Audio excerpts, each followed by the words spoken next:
YS వివేకాన్ని చంపిన వాళ్లకు షర్మిలకు మధ్య పోటీ జరుగుతుందని షాకింగ్ కామెంట్ చేశారు. వైఎస్ఆర్ అంటే వైఎస్ షర్మిల అని ప్రజలంతా వైఎస్ షర్మిలను దీవించాలని ఆమె కోరారు. తన తండ్రి చివరి కోరిక షర్మిలను ఎంపీగా చేయాలని, ఆయన చివరి కోరికను నెరవేర్చాలని సునీత కోరారు. వైఎస్ఆర్ పోలికలు షర్మిలో ఉన్నాయని, అవినాష్ రెడ్డిని ఓడించాలని సునీత విజ్ఞప్తి చేశారు.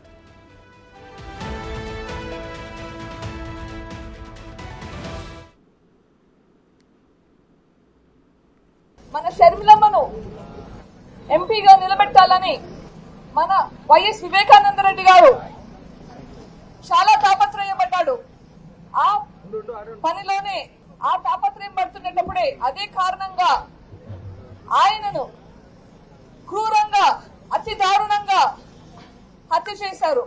ఇప్పుడు ఆ హత్య చేయించిన వాళ్ళే మళ్ళీ ఎంపీగా నిల్చొనున్నారు. ఒకవేళ వైఎస్ రాజశేఖర రెడ్డి గారు ఉంటే ఇది సహించేవాడా? ఆయన తమ్ముణ్ణి అంత క్రూరంగా రాజకీయాల కోసం చంపితే చూసి గమ్మునుండేవాడా? ఆయన కూతుర్ని ఇంత కష్టపెడుతుంటే చూసి సహించేవాడా? దీనికి సమాధానం మీరే చెప్పాలి.